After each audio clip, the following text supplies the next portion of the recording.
Good evening, and welcome back to Plane Crash for Sleep. I'm grateful you've chosen to spend this time here. Wherever you are tonight, settle into comfort. Let the day's tensions drain away, and join me as we journey back to a spring afternoon over the Taiwan Strait, where an invisible crack, decades in the making, would finally complete its work of destruction. Tonight we're traveling to May 25th, 2002.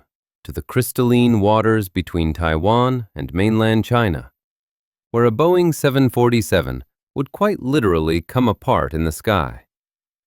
This is a story about time and pressure, about how metal remembers every stress it endures, about how a repair made with good intentions but poor execution can lie dormant for 22 years before claiming 225 lives. It's a story that asks difficult questions about aging aircraft, about maintenance standards, about the invisible fatigue that accumulates in structures carrying us through the air. But before we reach that terrible moment when the fuselage could no longer hold itself together, we need to understand how a brand new Boeing 747, fresh from the factory in 1979, could harbor the seeds of its own destruction from almost the very beginning. The early 2000s represented a mature phase of commercial aviation.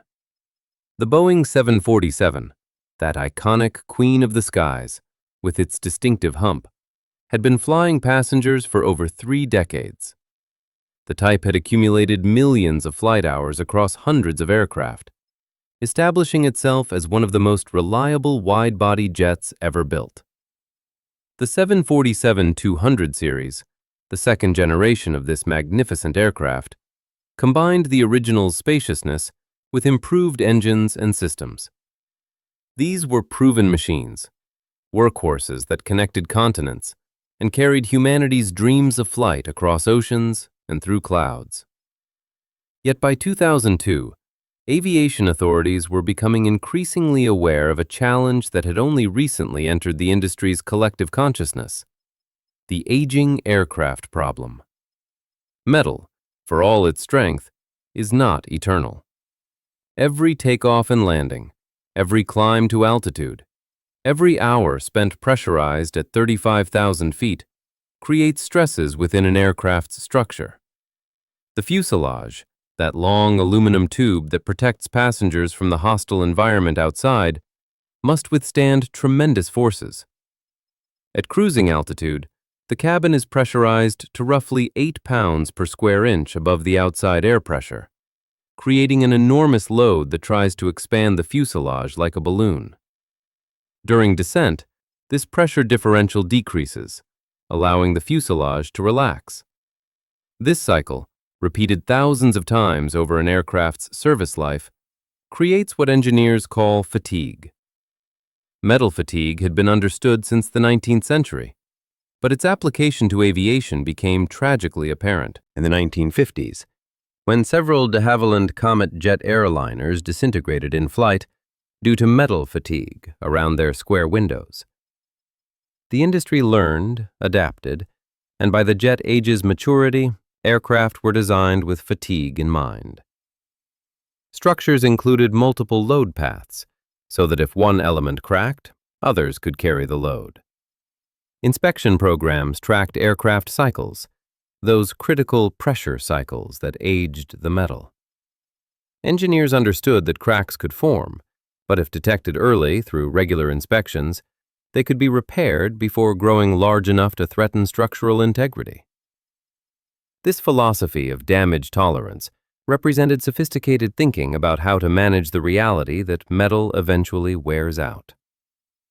But damage tolerance depends critically on 2 assumptions: that inspections will detect cracks before they become dangerous, and that any repairs made to damaged structure will be performed correctly, restoring the original strength and allowing the metal to continue its service safely.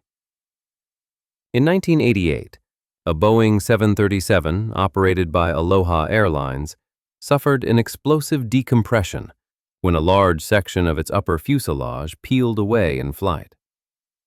The aircraft managed to land safely, despite losing much of its cabin roof, But the accident shocked the industry.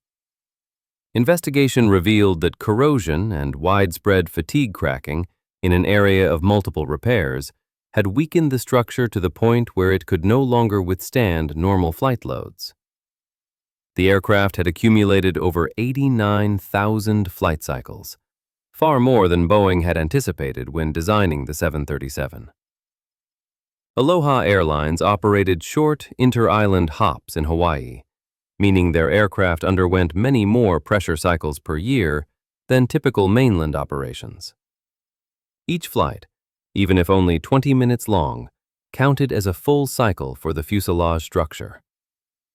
This high-cycle, high-humidity environment had created conditions where multiple cracks formed and linked up before inspections detected them. The Aloha accident prompted intensive regulatory attention to aging aircraft. The Federal Aviation Administration developed programs requiring enhanced inspection of older airframes, paying particular attention to areas where structure might be weakened by corrosion or prior repairs. Airlines were required to implement corrosion prevention and control programs, conducting regular inspections of critical areas. For aircraft with significant flight time and cycles, new requirements mandated comprehensive structural assessments. These regulatory initiatives, collectively known as aging aircraft programs, reflected a maturing understanding that aircraft don't remain airworthy indefinitely without active management of their structural condition. The 747-200 fleet was aging into this new awareness. Aircraft delivered in the late 1970s and early 1980s were accumulating 20 and sometimes 25 years of service, their cycles numbering in the tens of thousands. Some operators were beginning to retire their oldest 747s, recognizing that the cost and complexity of maintaining aging structure eventually exceeded the aircraft's economic value. Others continued operating their early 747s, implementing the required inspection programs and managing the challenges of keeping decades-old aluminum flying safely. China Airlines found itself in this latter category. The airline had taken delivery of several 747-200s between 1979 and 1980, using these aircraft to build its international network. By 2002, most had been converted to freighters, but one remained in passenger service, registration Bravo 18255, originally registered as Bravo 1866. This particular aircraft had been delivered brand new to China Airlines on August 2, 1979, one of the airline's first wide-body jets. With its 4 Pratt & Whitney turbofan engines and its capacity to carry over 300 passengers, it represented China Airlines' entry into the big leagues of international aviation. The aircraft was configured with 355 seats, a dense arrangement typical of Asian carriers serving high-demand routes. In its early years, the 747 opened new markets for China Airlines, including the airline's first flights to Europe. The aircraft was young, modern, capable, everything an airline could want. But just 6 months into its service life, something happened that would seal its fate 22 years later, though no one could have known it at the time. On February 7, 1980, the aircraft was operating China Airlines Flight 009, a long-haul service from Stockholm to Taipei, with stops in Jeddah and Hong Kong. The final leg brought the aircraft into Kai Tak Airport in Hong Kong, one of the world's most challenging airports.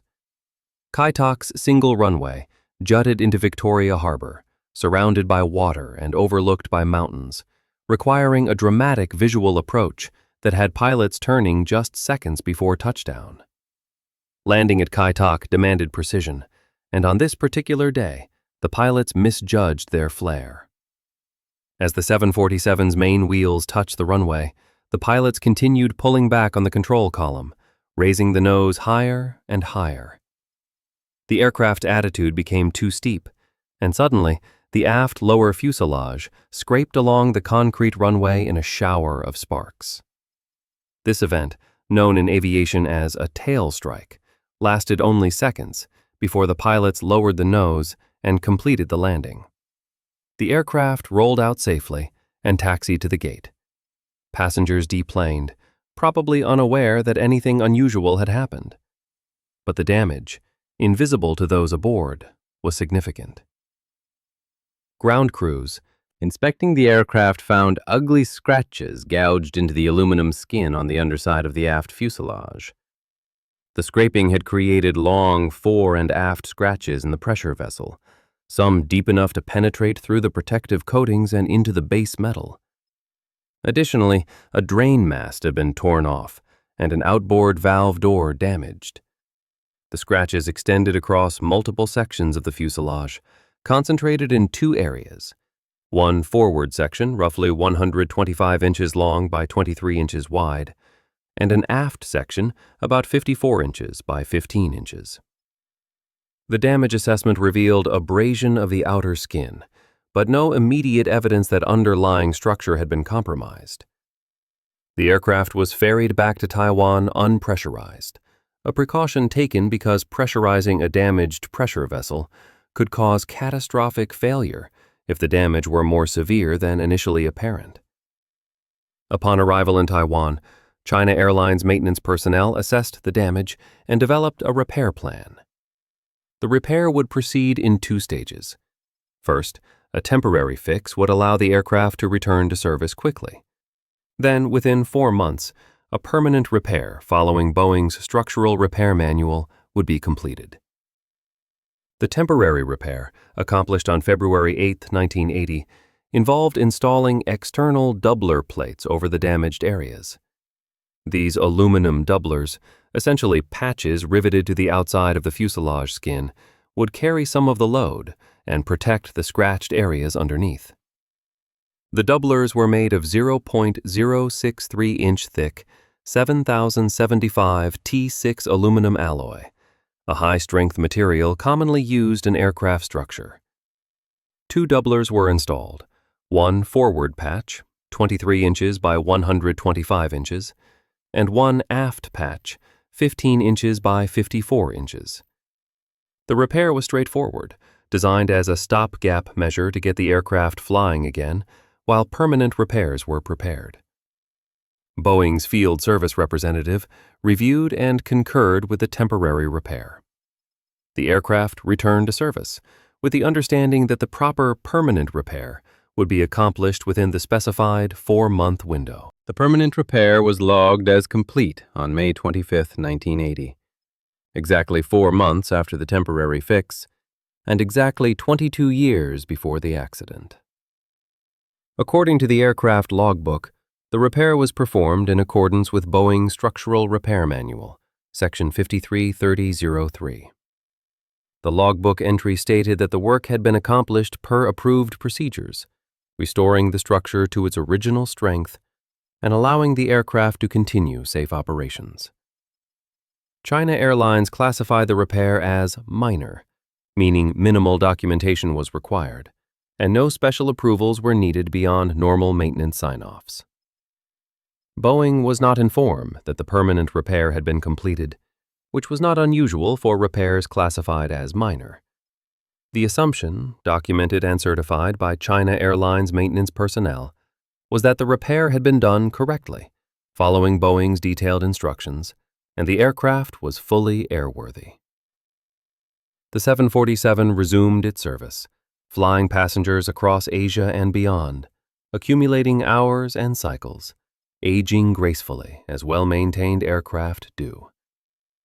The repair was inspected periodically as part of routine maintenance checks, but nothing unusual was noted. The doublers remained securely fastened, the structure around them showed no obvious problems, and the aircraft continued flying. What no one knew, what wouldn't be discovered until wreckage was pulled from the Taiwan Strait 22 years later, was that the permanent repair had not been accomplished in accordance with Boeing's Structural Repair Manual. The critical error was deceptively simple. The scratches in the original skin, those gouges created when the tail scraped the runway, had not been removed before the permanent doubler was installed. Boeing's repair manual was explicit on this point. Scratches and abrasions in pressurized structure must be blended out, their sharp stress concentrations smoothed away, before any doubler is installed. The reason is fundamental to how metal fails under cyclic stress. A scratch creates a stress riser, a point where stress concentrates. Under normal conditions, these stresses might remain below the material strength, causing no immediate problem. But under cyclic loading that increases and decreases repeatedly, concentrated stresses can initiate cracks. These cracks grow with each loading cycle, propagating through the metal grain by grain, slowly at first, then faster as the crack lengthens. If the surface had been properly blended, removing the scratches and creating smooth transitions, the stress concentration would have been eliminated. The doubler, properly sized and positioned, would have reinforced the area and carried its share of the loads. The repair would have been effective, allowing the structure to continue serving safely. But with the scratches still present beneath the doubler, hidden from view, concentrations remained. Every time the aircraft climbed to altitude and the fuselage pressurized, stress concentrated at the scratch tips. Every time the aircraft descended and the fuselage depressurized, the stress released. This cycle repeated with every flight. The scratches, acting as initiation sites, began spawning tiny fatigue cracks in the metal.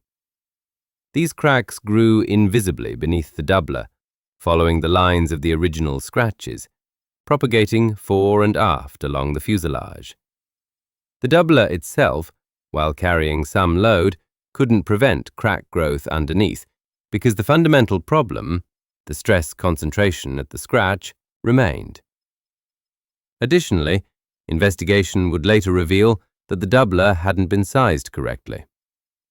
Boeing's repair manual specified that doublers must extend significantly beyond the damaged area to provide adequate load transfer.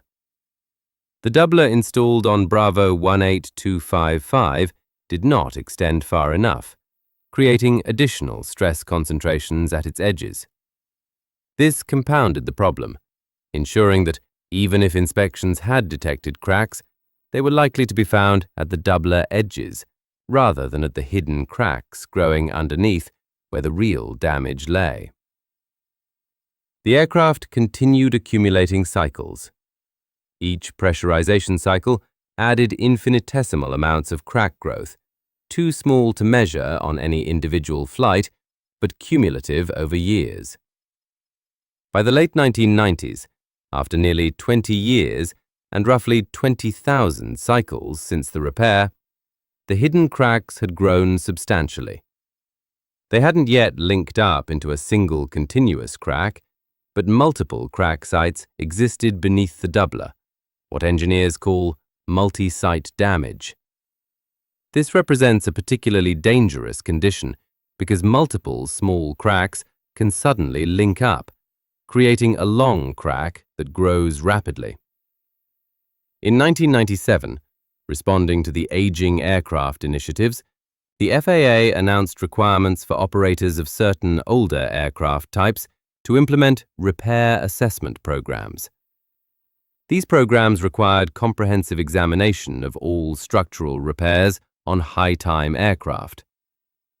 For 747s, the rules specified that aircraft with over 20,000 flight cycles must have all repairs examined before reaching 22,000 cycles. Taiwan's Civil Aviation Authority, though not directly under FAA jurisdiction, strongly encouraged Taiwanese airlines to follow FAA standards, recognizing that aircraft manufactured in the United States should meet that country's safety requirements. China Airlines decided to implement a repair assessment program for its 747 fleet. In 2001, maintenance personnel photographed 31 different doubler plates on various China Airlines 747s, including the repair doubler on Bravo 18255. The photographs documented the condition of these repairs, providing baseline records for future inspections. When maintenance personnel examined the photograph of the doubler on Bravo 18255, they noted discoloration on the doubler surface. Long brown streaks extended from the edge of the doubler, staining the white paint. These stains were visible evidence of something unusual happening beneath or around the repair. The maintenance personnel documented the stains but took no further action. They classified the discoloration as minor, not requiring immediate investigation. What they didn't realize, what no one understood at that time, was that those brown stains told a story of structural failure in progress. The discoloration was caused by cabin air leaking through cracks beneath the doubler. Until 1995, China Airlines had allowed smoking aboard its flights. The pressurized cabin air, laden with nicotine and tar from cigarette smoke, was being forced through the cracks in the fuselage skin beneath the doubler. As this contaminated air escaped to the outside, it left characteristic brown stains on the exterior paint. The stains were literally marking the location of the cracks, providing a visible sign that structure beneath the doubler had failed. If someone had recognized what those stains meant, if maintenance personnel had investigated why cabin air was leaking from beneath a supposedly solid repair, they would have discovered the cracks. The aircraft would have been grounded, the faulty repair exposed, proper repairs accomplished. 225 people would have lived. But no one investigated the stains. The next major maintenance check for Bravo 18255 was scheduled for November 2, 2002. During that inspection, the doubler would have been removed for detailed examination, and the cracks would almost certainly have been found. The aircraft would have been repaired or retired, its structural failure discovered just in time. But that inspection was scheduled for 5 months after May 25, 2002. The cracks beneath the doubler continued growing, now at an accelerating rate. Multiple crack sites were linking up, creating longer, continuous cracks that propagated faster with each cycle. Structural analysis would later determine that once a continuous crack reached 58 inches in length, the structure could no longer safely withstand normal flight loads. At some point, between the 2001 inspection that photographed the stains and May 2002, the cracks beneath the doubler linked up into a continuous fracture at least 71 inches long. The aircraft was flying with a structural failure that had already exceeded critical length, held together only by the doubler plate and the redundant structure around the damaged area. Every flight pushed the failing structure closer to catastrophic failure. The question was no longer if the aircraft would break apart, but when. By spring 2002, Bravo 182-5 had accumulated 64,810 total flight hours and 21,398 flight cycles. At 22 years old, it was the last passenger-configured 747-200 in China Airlines fleet. The airline's other 3 early 747s had been converted to freighters, and the passenger 747-200s had been superseded by newer 747-400s. The venerable aircraft was nearing the end of its service with China Airlines. The airline had finalized a deal to sell Bravo 18255 to Orient Thai Airlines, a low-cost carrier based in Bangkok. The sale price was $1.45 million, a modest sum reflecting the aircraft's age, but recognizing that 22-year-old 747s still had useful service life remaining, if properly maintained. After the sale, Orient Thai planned to use the aircraft for several more years, before eventually retiring it. The delivery to Orient Thai was scheduled for late May. The aircraft would operate its normal China Airlines flights through the end of the month, then be ferried to Bangkok for handover to its new operator. The flight schedule showed that on May 25, 2002, Bravo 18255 would operate China Airlines Flight 611 from Taipei to Hong Kong, then return to Taipei that same day as Flight 612. After that return flight, the aircraft would be prepared for delivery to Orient Thai. Flight 611 on May 25th would be the aircraft's penultimate flight for China Airlines, second to last before beginning a new chapter with a new operator. It was meant to be a routine day in the life of a veteran airliner, just another entry in a logbook filled with thousands of flights across 2 decades. The route between Taipei and Hong Kong, often called the Golden Route, was one of the busiest and most profitable in the world. The short hop across the Taiwan Strait took barely an hour, yet the traffic volume was enormous. Taiwan and Hong Kong shared deep economic and cultural ties, with constant movement of business travelers, tourists, and families between the two territories. At that time, no direct flights operated between Taiwan and mainland China due to political tensions. So travelers heading to or from the mainland had to transit through Hong Kong. This added to the Golden Route's traffic, making it a crucial link in the regional network.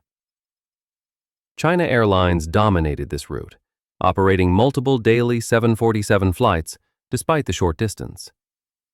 The aircraft was scheduled to operate with a 747-400, a newer variant with improved efficiency and capacity. But operational requirements shifted that aircraft to another flight. Bravo 18255, the venerable 747-200, was substituted. This last-minute aircraft change was routine, the kind of adjustment airlines make daily to optimize their operations. Passengers booking Flight 611 expected a 747 and would get a 747, just an older version. The substitution meant nothing to them.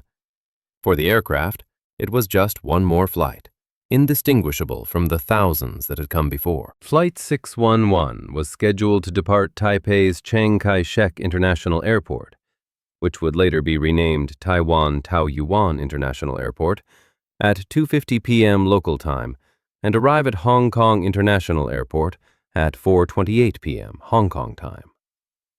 The flight time was just 80 minutes, barely long enough to reach cruising altitude before beginning descent into Hong Kong. 206 passengers boarded that afternoon, including 3 infants. The passenger manifest reflected the route's diverse clientele. 190 passengers were from Taiwan, 9 from mainland China, 5 from Hong Kong, 1 from Singapore, and 1 from Switzerland. Many passengers were part of organized tour groups heading to mainland China via Hong Kong, the indirect routing necessitated by the lack of direct cross-strait flights. Others were business travelers, making the weekly commute between Taipei and Hong Kong.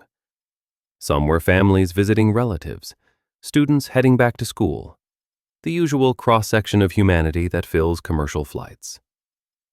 Each passenger carried their own private universe of relationships, plans, hopes, the infinite complexity of individual lives that would be compressed to a single statistic when the accident report tallied the death toll. The crew of 19 included 3 pilots and 16 cabin crew members. Captain Yi Qing-fong, 51 years old, was a highly experienced pilot with 10,148 total flight hours, of which 4,732 were in the 747-200. He had joined China Airlines in 1991 and upgraded to captain in 1997. By 2002, he had 5 years of experience in command, leading flights across Asia and beyond. Captain Yi represented the kind of seasoned professional you hope is flying your aircraft, someone who has seen countless situations, handled challenging weather and mechanical issues, and developed the judgment that comes only from years of making decisions in the cockpit. His first officer, Xie Ye-xiong, 52 years old, brought even more experience, with 10,173 total hours and 5,831 hours in the 747-200. First Officer Xie had been with China Airlines since 1990, spending his entire career with the airline, working his way through the ranks. The third pilot position in the 747-200 cockpit was occupied by flight engineer Chao Sen-kuo, 54 years old. The 747-200 was one of the last commercial aircraft types to require a flight engineer, a third pilot who managed the aircraft's complex systems. Flight engineer Chao had 19,118 total flight hours, with 15,398 in the 747, making him the most experienced crew member by total time. Had been with China Airlines since 1977, spending 25 years monitoring engines, fuel systems, electrical systems, all the mechanical complexity that kept the great aircraft flying. Together, these three pilots brought 39,439 hours of combined experience to the cockpit. All held current medical certificates, all had passed recent proficiency checks, all were rested and fit for duty. The cabin crew of 16 included 1 purser and 15 flight attendants, 2 men and 14 women, trained to China Airlines standards for 747 operations. This crew had worked together before, knew the aircraft, knew the procedures, knew how to handle both routine service and emergency situations. Every indicator suggested this would be a completely normal flight, professionally conducted by experienced personnel, operating a well-maintained aircraft on a familiar route. 22,500 feet away, hidden beneath a doubler plate in the aft fuselage, metal was failing. But no instrument could detect it. No inspection could see through the doubler to the crack beneath. No warning system could alert the crew that their aircraft's structural integrity had been fatally compromised for weeks or months. Saturday afternoon, May 25, 2002, was warm and clear across Taiwan. The temperature at Chiang Kai-shek International Airport reached 86 degrees Fahrenheit, typical for late spring in this subtropical climate. Visibility was excellent, winds light, the kind of weather that makes flying a pure pleasure. At 1:05 p.m., Captain Yi arrived at the crew dispatch center at the airport, completing his pre-flight paperwork and briefing within 20 minutes. First Officer Xie and Flight Engineer Chao checked in at China Airlines Dispatch Center in downtown Taipei at 1:30 p.m., then drove to the airport to meet their captain. The crew reviewed the flight plan, checked weather at the departure and destination airports, confirmed fuel load and aircraft weight, ran through all the administrative details that precede every commercial flight. The aircraft waited at the gate, fueled and catered, baggage and cargo loaded, ready to fly. Passengers began boarding around 2:30 p.m., moving through the gate and down the jetway, finding their seats, stowing carry-on bags, settling in for the short flight ahead. Parents traveling with young children got their families situated. Business travelers opened laptops or newspapers. Tourists chatted excitedly about their upcoming trips. Flight attendants moved through the cabin, performing their pre-departure duties, checking that luggage was properly stowed, explaining safety features, helping passengers who needed assistance. In the cockpit, the three pilots were running through their pre-flight checks, the ritual sequence of switch positions and instrument indications that must be verified before every departure. At 2:57 p.m., the crew requested taxi clearance from Chiang Kai-shek Tower. The controllers cleared them to taxi to runway 06, the airport's primary departure runway, oriented roughly northeast. The 747 pushed back from the gate, the tug pulling the massive aircraft away from the terminal before disconnecting.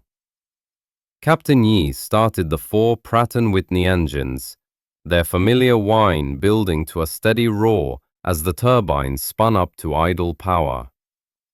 The aircraft taxied slowly toward the runway, its landing gear compressing and extending as it rolled over pavement seams, the brakes squeaking occasionally as the pilots controlled speed.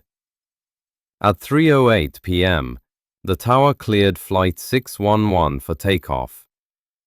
Captain Yi advanced the throttles to takeoff power, and the four engines responded with their characteristic surge of noise and thrust. The 747 began accelerating down the runway, slow at first, then faster as momentum built. At approximately 150 knots, Captain Yi rotated, pulling back on the control column and lifting the nose. The main landing gear left the runway, then the nose gear, and the heavy aircraft climbed away into the brilliant afternoon sky, heading initially northeast before turning southeast toward Hong Kong. The takeoff and initial climb were absolutely normal. The 747 climbed smoothly, the engines performing perfectly, all systems operating as designed. At 3:16 p.m., 8 minutes after takeoff, Taipei Air Route Traffic Control Center instructed the flight to climb to flight level 350, 35,000 feet above sea level. Captain Yi acknowledged and continued the climb. The aircraft passed through 20,000 feet, where the pressurization system had brought the cabin altitude to a comfortable equivalent of about 8,000 feet. The fuselage was now experiencing significant pressure differential, roughly 8 pounds per square inch higher inside than outside.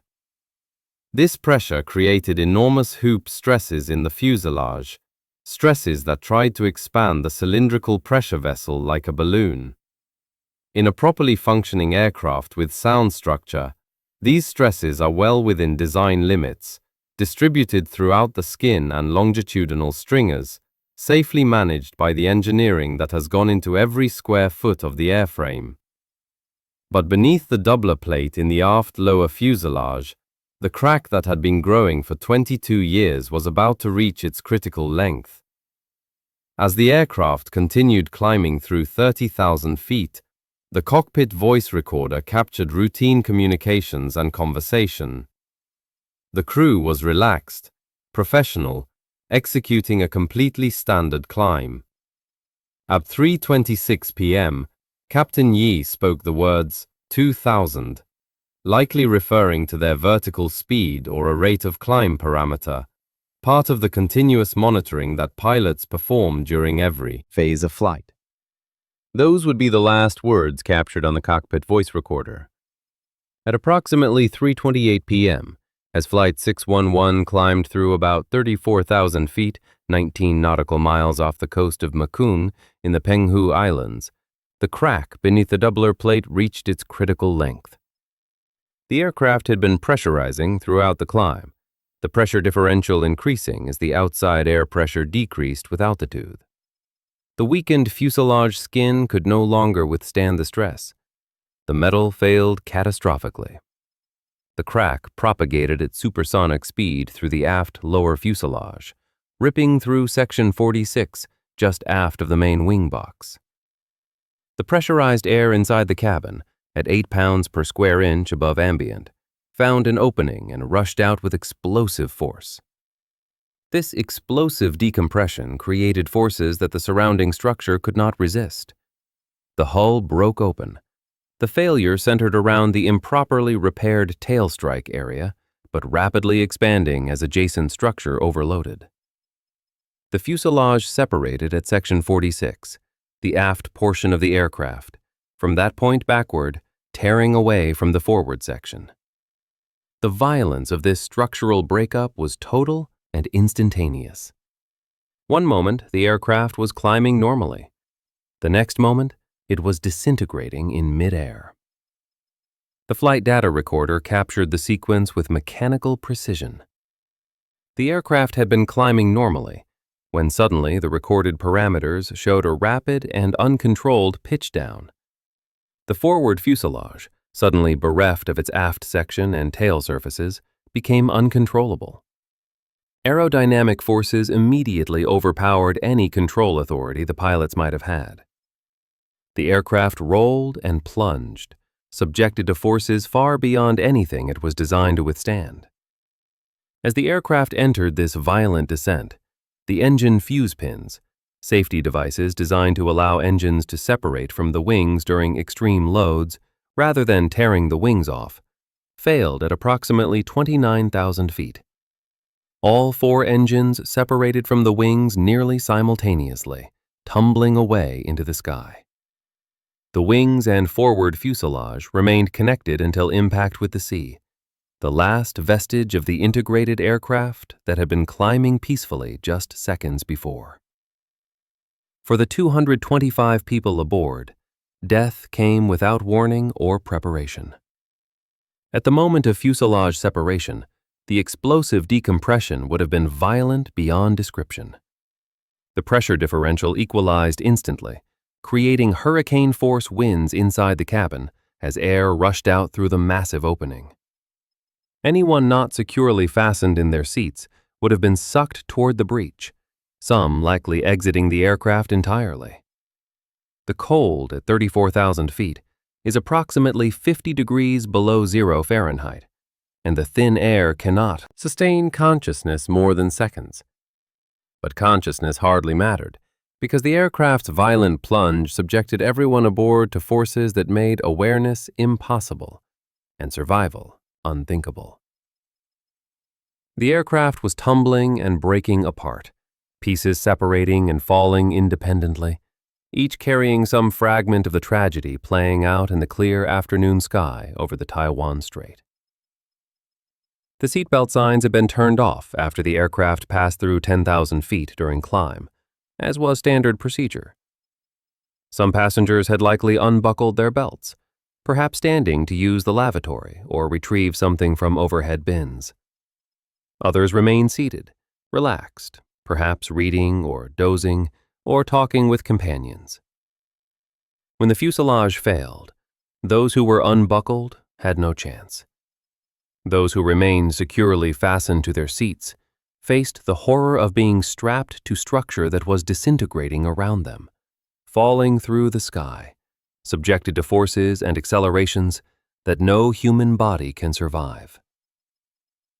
The impact with the sea at terminal velocity, probably well over 400 miles per hour for sections still relatively intact, produced forces exceeding 100 times the force of gravity. No restraint system, no amount of luck could protect anyone from those forces.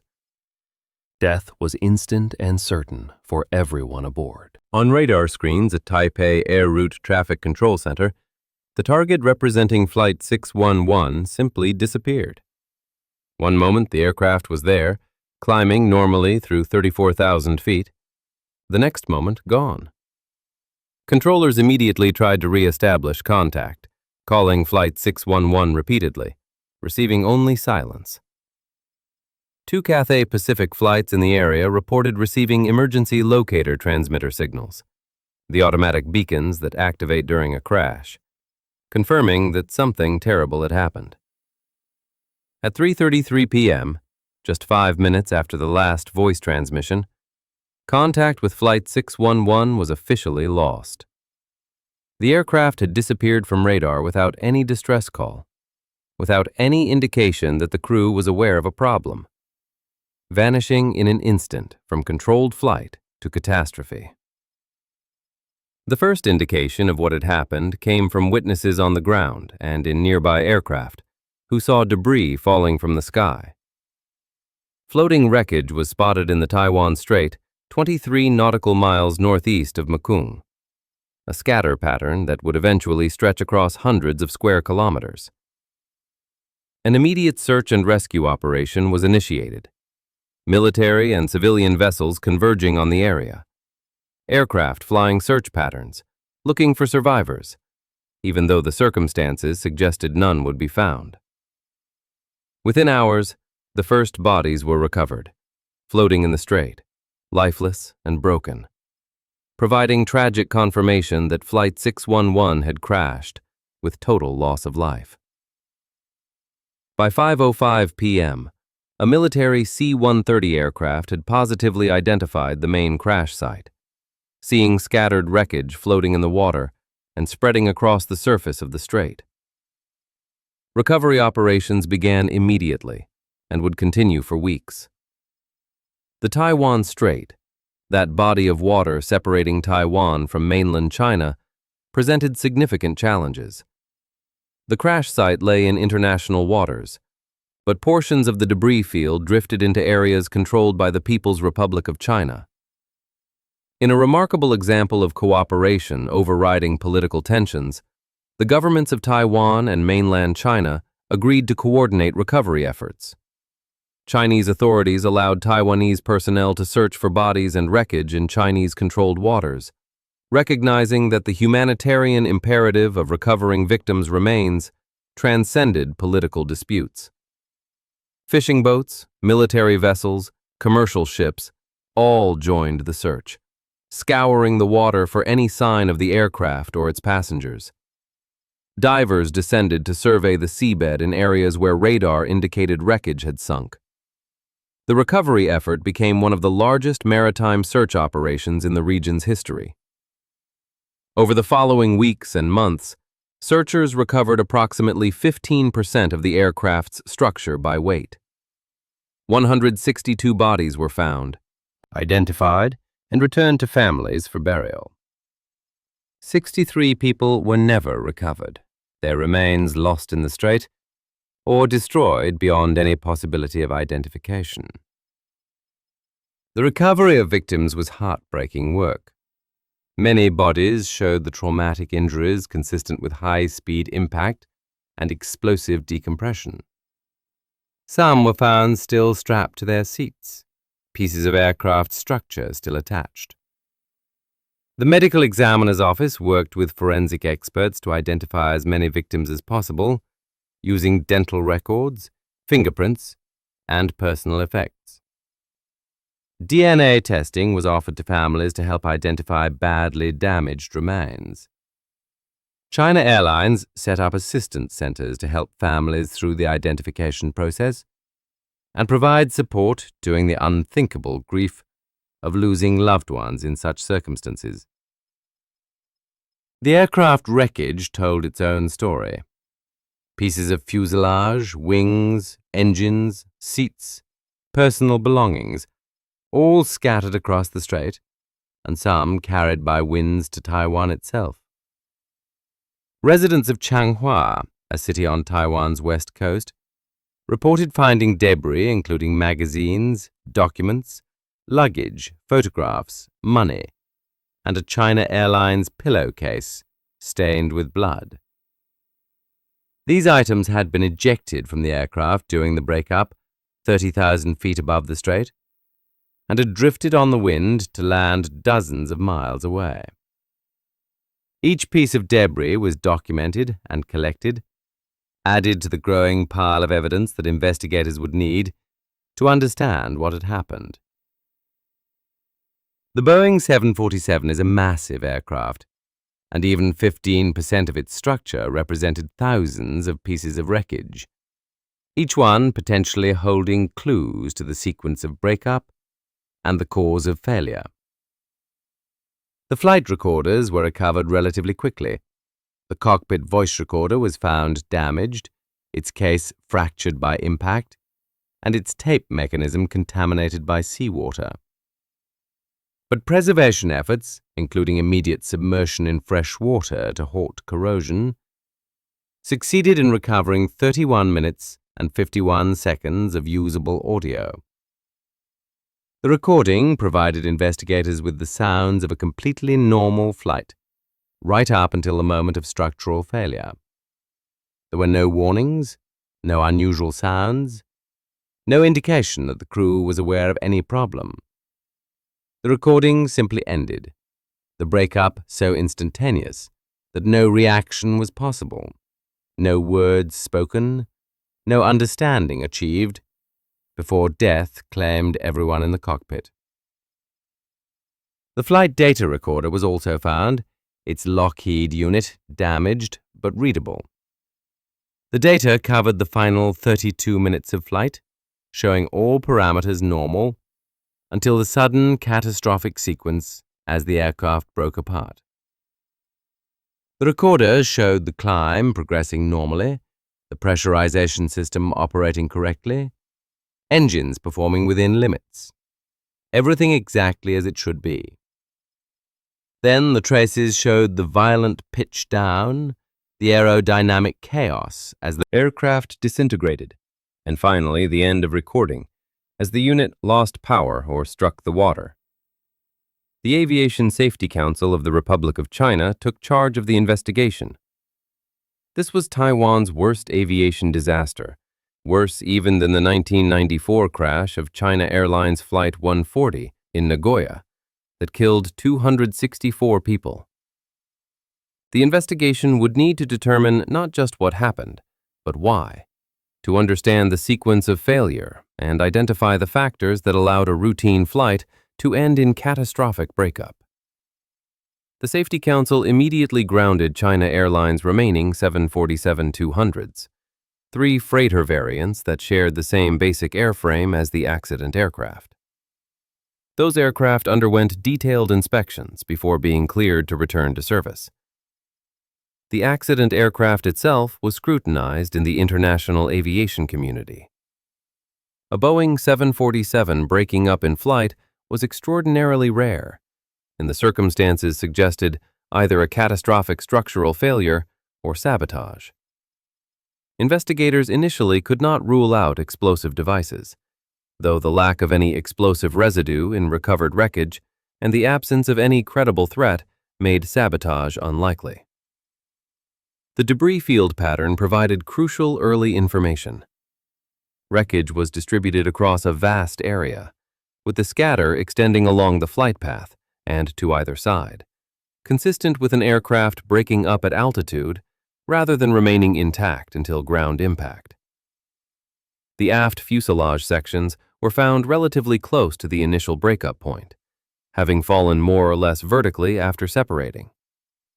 The engines were found in a separate grouping, their detachment point corresponding to the altitude where the flight data recorder showed sudden pitch down.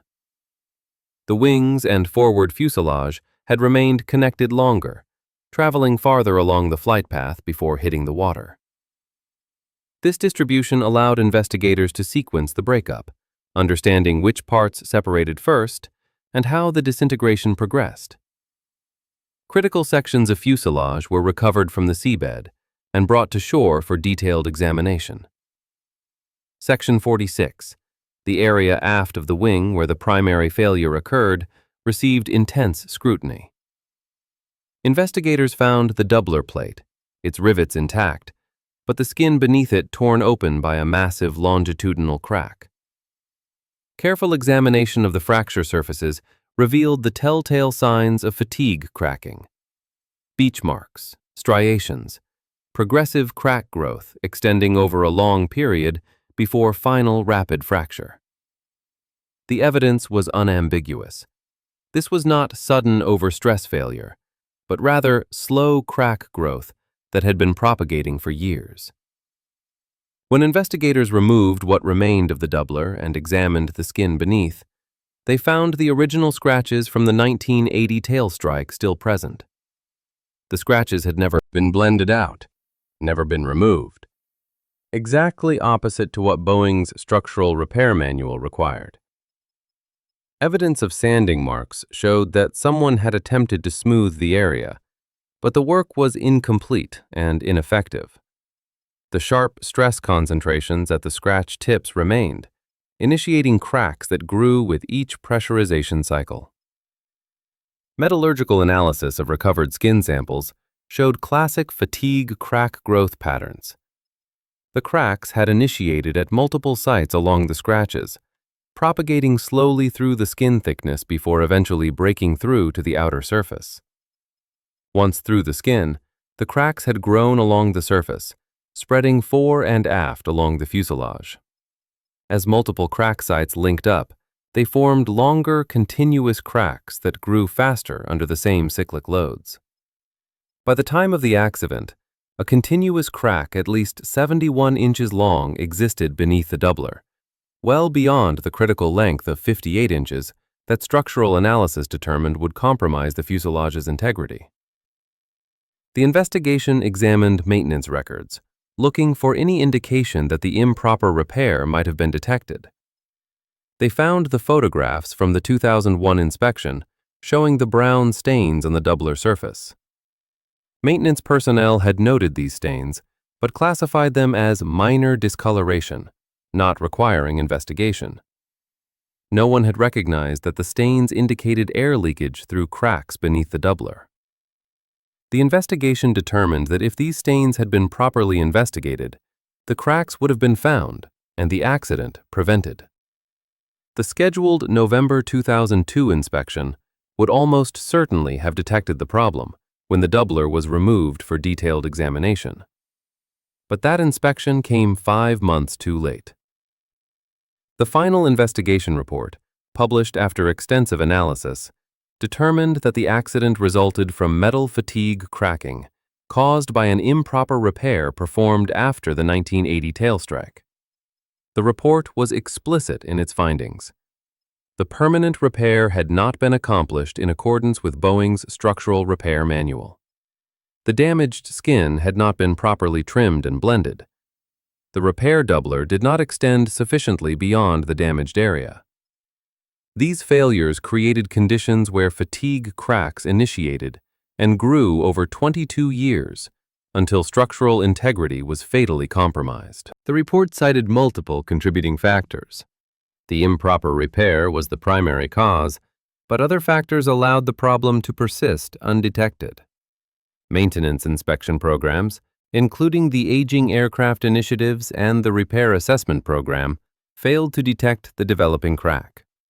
The brown stains visible in photographs should have triggered investigation, but did not. The classification of the repair as minor meant that less documentation was required, making it harder to verify that proper procedures had been followed.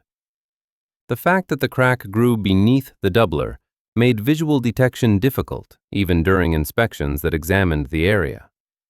The report also noted similarities to Japan Airlines Flight 123, another 747 that crashed in 1985 due to improper repair of tail strike damage.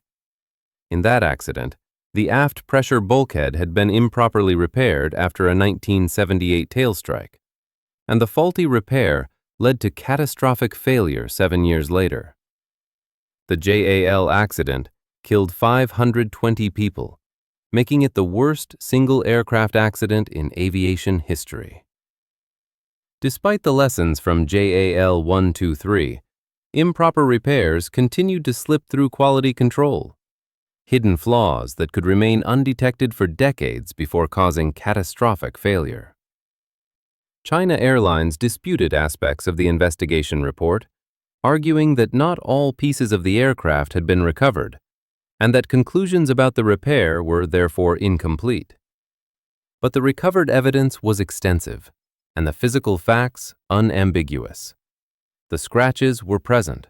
The cracks had initiated from those scratches. The improper repair had allowed fatigue to progress until structural failure occurred. The Aviation Safety Council stood by its findings, confident that the investigation had identified the true cause of the accident.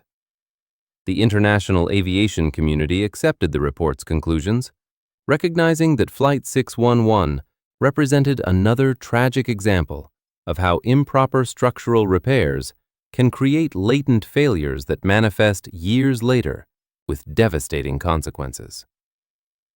The aftermath of Flight 611 prompted significant changes in aviation maintenance practices and oversight. The accident highlighted the critical importance of following approved repair procedures exactly, without shortcuts or assumptions that minor deviations don't matter. It demonstrated that structural repairs, even those classified as minor, can have life or death consequences if not performed correctly. It showed that inspection programs, while valuable, cannot always detect hidden damage, particularly when that damage is concealed beneath repair doublers or other installed structure. The aviation industry responded by strengthening requirements for structural repair documentation and approval. Repairs that might previously have been classified as minor now required more extensive documentation and engineering review. Requirements for removing doublers and inspecting beneath them during heavy maintenance checks were enhanced. Training for maintenance personnel emphasized the absolute necessity of following approved procedures, particularly for pressurized fuselage repairs where fatigue can propagate from improperly addressed stress concentrations. The FAA and other regulatory authorities enhanced their aging aircraft programs, recognizing that the combination of high flight cycles and old repairs created particularly dangerous conditions. Requirements for repair assessment programs were strengthened, and their implementation made more rigorous. Emphasis increased on identifying visible indicators of hidden structural problems, with maintenance personnel trained to recognize signs like discoloration, paint cracking, or fastener damage that might indicate problems beneath the surface. The aviation community also focused on improving communication about the critical importance of proper repairs. The lesson from Flight 611, like the lesson from JAL 123 before it, was that proper initial repair is far more critical than any amount of subsequent inspection. A properly executed repair restores structural strength and eliminates stress concentrations, allowing the structure to continue serving safely. An improper repair, regardless of how minor it might seem at the time, can create conditions for fatigue crack growth that may not manifest for decades, but will eventually compromise structural integrity with catastrophic results. For China Airlines, the accident was devastating both in human terms and reputational damage. The airline had suffered multiple major accidents in previous years, earning criticism for its safety record. Flight 611 became the worst accident in the airline's history and the worst aviation disaster in Taiwan's history. The airline conducted a comprehensive review of its maintenance practices, implementing new procedures and oversight to prevent similar failures. The company's fleet of 747-200s was retired from passenger service, and newer aircraft types with modern structural monitoring capabilities were acquired. China Airlines implemented enhanced training for maintenance personnel, with emphasis on structural repairs and the importance of following approved procedures exactly. The airline also established more rigorous oversight of repair work, ensuring that classified minor repairs still received appropriate engineering review and documentation. The route itself, that busy golden route between Taipei and Hong Kong, continued operating with other aircraft. Flight 611's flight number was retired, standard practice after catastrophic accidents, and a new flight number was assigned to maintain service on the schedule. The practical need for air service between these two important cities meant that flights continued, but the memory of what happened to Flight 611 would color those flights forever for those who remembered. China Airlines established a memorial for the victims at a military cemetery in Penghu, near where the aircraft came apart. The memorial features statues representing men, women, and children, symbolizing the cycle of life and the cruel interruption of that cycle when 225 lives ended simultaneously over the strait. After the third anniversary, when the investigation was complete and its findings public, China Airlines added a supplementary monument describing the investigation's process and findings, ensuring that future generations would understand not just that a tragedy occurred, but why it occurred, and what lessons emerged from analyzing the failure. The families of the victims faced years of litigation, seeking accountability and compensation for their losses.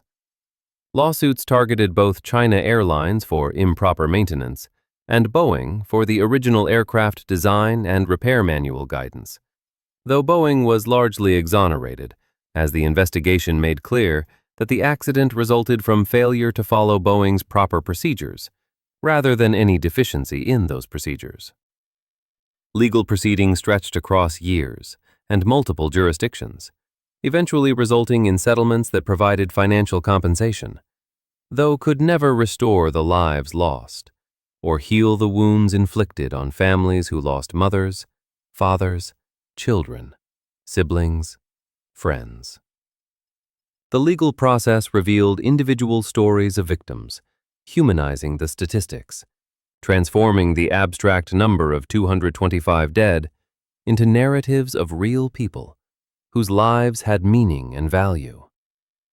Among the victims were prominent individuals, including Taiwanese politician Yo Ji-cheng and reporters from United Daily News.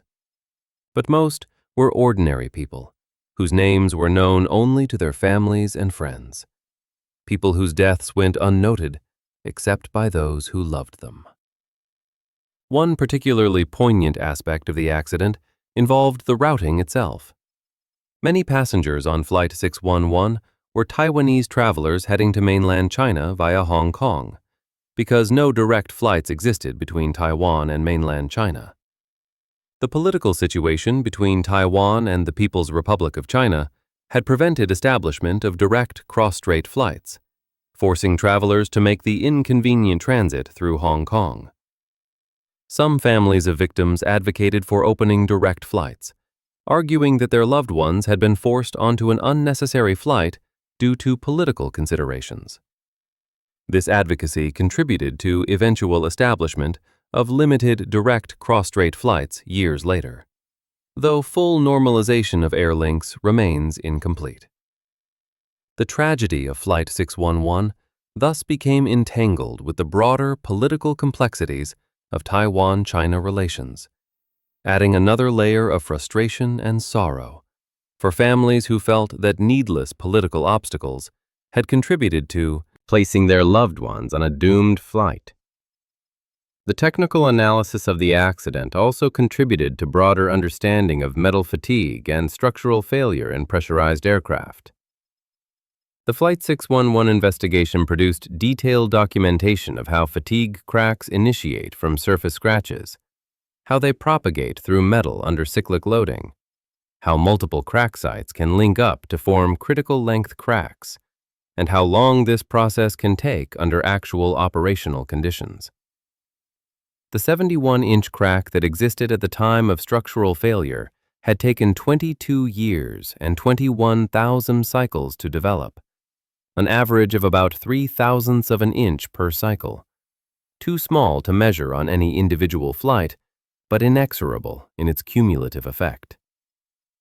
This data helped refine structural analysis tools and improved understanding of damage tolerance in aging aircraft, contributing to safer inspection programs and better guidance for evaluating discovered cracks. Flight 611 became a case study in aviation safety courses worldwide, teaching new generations of engineers, maintenance personnel, and pilots about the critical importance of proper structural repairs and the hidden dangers of fatigue crack growth. The accident also reinforced lessons about the limitations of inspection as a safety strategy. While regular inspections are essential and do catch many developing problems, they cannot be relied upon as the sole means of ensuring structural integrity. Proper initial repair is far more important than any amount of subsequent inspection, because properly executed repairs eliminate or minimize stress concentrations that initiate cracks. An improperly executed repair, even if subsequently inspected, creates conditions where cracks can initiate and grow in locations where inspections may not detect them until too late. The brown stains visible on photographs of the doubler should have triggered investigation, but they didn't, demonstrating that even obvious signs can be missed or misinterpreted when personnel don't understand their significance.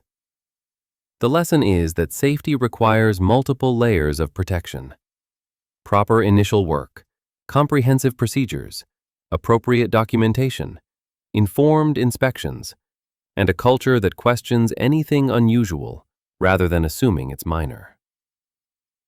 For aviation maintenance professionals, Flight 611 stands as a stark reminder that their work carries profound responsibility.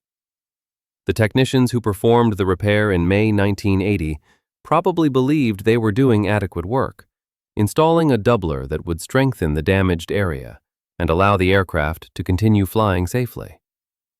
They likely had no understanding that their failure to remove the scratches as required by the structural repair manual would initiate a slow-motion disaster that would unfold over 22 years. The lesson is not that maintenance personnel are incompetent or careless, but rather that complex technical work requires rigorous adherence to approved procedures, that shortcuts or assumptions about what matters and what doesn't can have consequences far beyond what anyone performing the work could anticipate. When the work involves pressurized structure subject to tens of thousands of fatigue cycles, there is no room for deviation from approved procedures, no justification for skipping steps that seem minor at the time. The specific timing of the failure, occurring on May 25, 2002, exactly 22 years to the day after the permanent repair was completed on May 25, 1980, adds an eerie coincidence to the tragedy. This timing is purely chance. Metal fatigue operates on cycles rather than calendar dates, but the symmetry strikes an almost poetic note in a story devoid of poetry. The aircraft broke apart on the anniversary of when the improper repair that doomed it had been completed, closing a circle that began with good intentions and poor execution, and ended with total structural failure over the Taiwan Strait. The aircraft had flown for 22 years, had carried hundreds of thousands of passengers safely across continents and oceans, had performed exactly as designed, except for the one hidden flaw that no passenger could see and no crew could detect: the slowly propagating cracks beneath a doubler plate in the aft fuselage that were always there, always growing, always approaching the moment when the metal could take no more. The memories of those aboard Flight 611 deserve preservation, not as cautionary tales, but as recognition of individual lives cut short. Captain Yi Ching-fong, First Officer Xie Ye-xiong, and Flight Engineer Chao Sen-kuo were experienced professionals doing their jobs exactly right, flying an aircraft that gave them no warning of its failing structure, dying at their duty stations with no chance to react or attempt recovery. The 16 cabin crew members were serving their passengers, probably preparing for descent into Hong Kong, doing the routine work of airline service, when their aircraft came apart around them. The 206 passengers were simply going about their lives, traveling for business or pleasure or family, or 1,000 other reasons, trusting that the ticket they purchased would deliver them safely to Hong Kong. None of them could have known that the aircraft carrying them had been structurally compromised for months, that every pressurization cycle was bringing the failing structure closer to catastrophic failure, that this particular flight would be the one where 22 years of accumulated damage would finally exceed the metal's capacity to hold together. The legacy of Flight 611 lives in the changes it prompted, in the enhanced procedures and documentation requirements and training programs that emerged from analysis of what went wrong. When maintenance personnel today perform structural repairs on pressurized fuselages, they do so with heightened awareness of the critical importance of following approved procedures exactly. When inspectors examine aging aircraft structure, they look more carefully for signs of hidden damage, understanding that cracks can lurk beneath doublers and repairs, invisible but deadly if allowed to propagate. When engineers analyze discovered cracks, they do so with better tools and better understanding of how cracks grow, knowledge purchased partly through the tragedy of Flight 611 and other accidents like it. The industry learned, as it always learns from disaster, incorporating the lessons into procedures and requirements that make subsequent flights safer. This is cold comfort for families who lost loved ones, but it is the only form of meaning that can be extracted from tragedy. The hope that future passengers will be protected by lessons learned from past failures. As we remember China Airlines Flight 611, we honor the 225 people who died, and we acknowledge the systemic failures that made their deaths possible. An improper repair, performed with inadequate attention to approved procedures, created a latent defect that inspection programs failed to detect despite multiple opportunities. The failure was not the result of one person's error, but rather the convergence of multiple small failures across 2 decades. The improper initial repair, the inadequate documentation that made verification difficult, the missed significance of visible warning signs, the timing that placed the catastrophic failure just months before an inspection that would have found the problem. Each of these factors represented a hole in the defensive layers that aviation erects to protect against accidents. And when all the holes aligned, tragedy became inevitable. The aircraft broke apart over the strait, scattering wreckage and bodies across hundreds of square kilometers, ending 225 lives in an instant of structural failure that had been building for 22 years. The flight recorders have been silent now for over 2 decades. The investigation is complete, its findings documented and disseminated throughout the global aviation community. The wreckage has been examined, analyzed, and eventually disposed of. The lawsuits have been settled, the memorials built, the flight number retired. But the lessons endure, incorporated into the procedures and requirements that govern how aircraft are maintained, how repairs are performed, how inspections are conducted. Every properly executed structural repair, every doubler installed exactly per approved procedures, with all stress concentrations properly eliminated, represents a small victory over the forces that claimed Flight 611. Every inspection that finds a developing crack before it becomes critical, every maintenance technician who takes the extra time to verify that their work meets every requirement of the approved repair manual contributes to the safety that makes modern aviation the safest form of transportation humanity has ever devised. The 225 who died aboard Flight 611 did not die in vain if their tragedy continues to inform and improve the system, continues to remind everyone involved in aviation that there are no minor repairs to pressurized structure, no acceptable shortcuts, no justification for anything less than complete adherence to procedures that have been developed through hard experience and careful engineering. Good night, and safe travels.